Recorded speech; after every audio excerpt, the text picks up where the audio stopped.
Hey guys, welcome back to my YouTube channel. और आज की इस वीडियो में हम सीखेंगे सिंगल फेज मीटर के साथ डीपी स्विच के कनेक्शन करना। डीपी स्विच मतलब डबल पोल स्विच।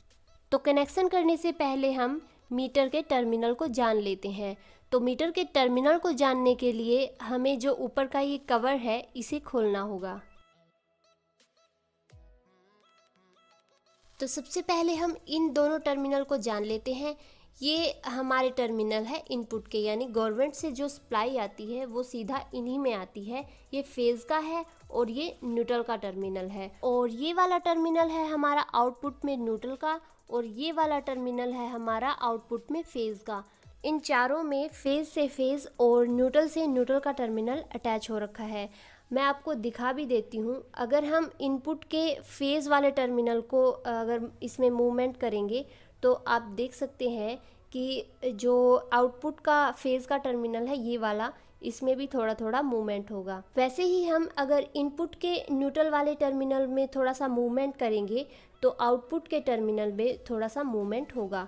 तो इस तरह से ये अटैच हो रखे हैं। तो चलिए अब हम जान लेते हैं डीपी स्विच के बारे में।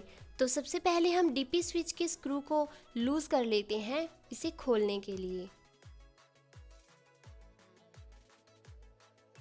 तो डीपी स्विच को हमने खोल लिया है और अब आते हैं हम इसकी बैक साइड में। तो बैक साइड में आपको लिखा हुआ मिलेगा 32 एम्पियर, यानी कि ये डीपी स्विच 32 एम्पियर तक लोड झेल सकता है। अब आ जाते हैं हम स्विच के फ्रंट साइड में। तो यहाँ पर आप देख सकते हैं कि ये दो पत्तियाँ सी दी हुई हैं। तो ये पत्तियाँ बनाई हुई हैं 32 एम्पियर के हिसाब से। अगर आपने इस पर ज़्यादा लोड डाल दिया तो ये यहाँ से जल जाएंगी। तो डीपी स्विच में दो टर्मिनल यहाँ पर और दो टर्मिनल ऊपर की साइड दिए हुए हैं।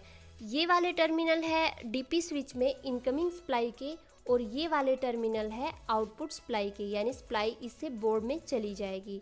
तो डीपी स्विच और सिंगल फेज मीटर के बारे में हमने जान लिया है। अब हम इनकी वायरिंग कर लेते हैं। तो सबसे पहले हमें एक वायर लेनी है जो 4 से 6 mm तक की होनी चाहिए। अगर आपको अपने घर का लोड पता है तो आप उसके हिसाब से भी वायर को लगा सकते हैं, लेकिन इन फ्यूचर आप कभी ज़्यादा लोड लेने वाले इक्विपमेंट को घर में लगा देते हैं तो आपको ये वायर बार बार चेंज करने की ज़रूरत नहीं पड़ेगी। अगर आप कम mm की वायर पे ज़्यादा लोड चला देते हैं तो वायर जल जाएगी और जो आपने सिस्टम लगा रखा है वो भी जल सकता है। तो बेस्ट यही होगा कि आप 4 से 6 mm तक की ही वायर यूज़ करें ताकि आपको परेशानी ना हो। तो इस वाली वायर को हम कनेक्ट करेंगे मीटर के इनपुट वाले फेज टर्मिनल पर, और ये वही वाली वायर है जो खंभों से सीधा सप्लाई हमारे घर में आती है।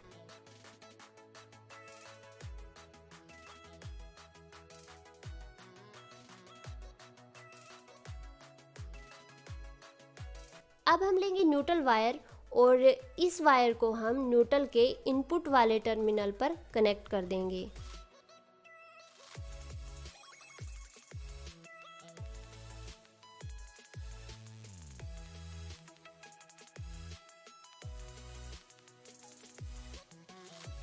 तो मीटर में इनपुट के कनेक्शन हमारे हो गए हैं।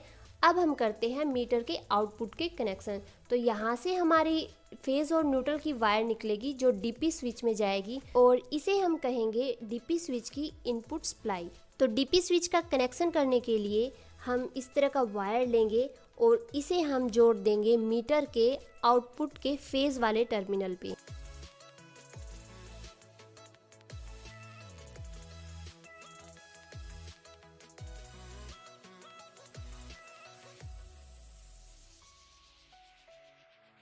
अब हमें यही वायर डीपी स्विच के फेज वाले टर्मिनल पर कनेक्ट करनी है।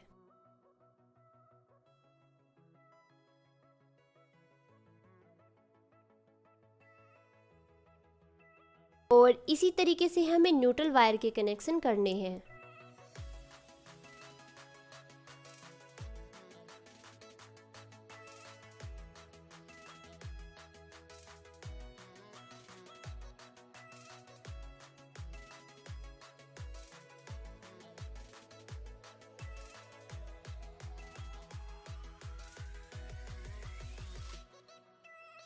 तो डीपी स्विच में इनपुट कनेक्शन हमने कर लिए हैं।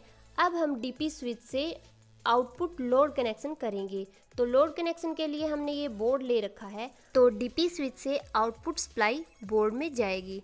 तो चलिए हम इसकी भी वायरिंग कर लेते हैं। तो ये है हमारा बोर्ड का फेज़ वायर और इसे हम डीपी स्विच के फेज़ वाले टर्मिनल पर कनेक्ट कर देंगे। फेज़ वाले के सामने फेज़ वाला वायर आ गया और न्यूट्रल वाले के सामने न्यूट्रल वाला वायर आ जाएगा।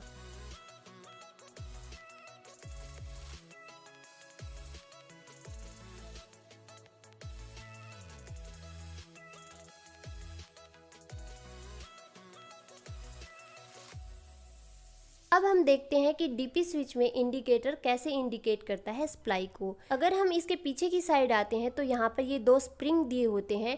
ये दो स्प्रिंग इन दो पत्तियों पर टच हो जाते हैं जब हम इसे यहाँ से ऑन करते हैं। तो इसी तरीके से डीपी स्विच का इंडिकेटर सप्लाई को इंडिकेट करता है।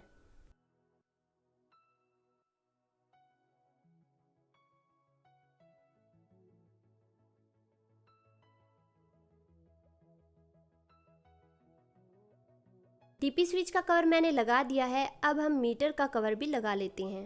बिना कवर लगाए टेस्टिंग मत कीजिएगा, हो सकता है हाथ लग जाए।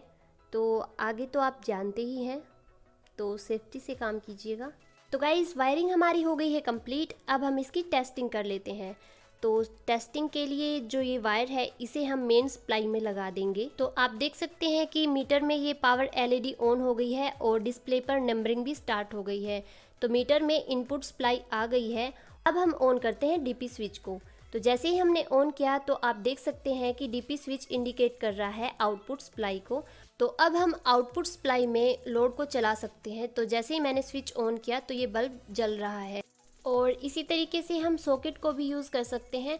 तो इसे यूज़ करने के लिए मैंने ये लैंप लिया है और इस लैंप को हम इसमें लगा के देखेंगे। तो स्विच को करते हैं हम ऑन। तो आप देख सकते हैं कि बल्ब भी अच्छे से वर्क कर रहा है। तो इसी तरीके से आप घर पे ही मीटर और डीपी स्विच के कनेक्शन करना आसानी से सीख सकते हैं। अगर आपके लिए ये वीडियो हेल्पफुल रही है तो लाइक और शेयर ज़रूर कर दें। ऐसी ही वीडियोस देखने के लिए चैनल को सब्सक्राइब कर दें। अगर आपका कोई सवाल या सुझाव है या आप कोई वीडियो बनवाना चाहते हैं तो कमेंट बॉक्स में कमेंट ज़रूर करें। मिलते हैं नेक्स्ट वीडियो में ऐसी वीडियोस के साथ। तब तक के लिए bye bye and take care.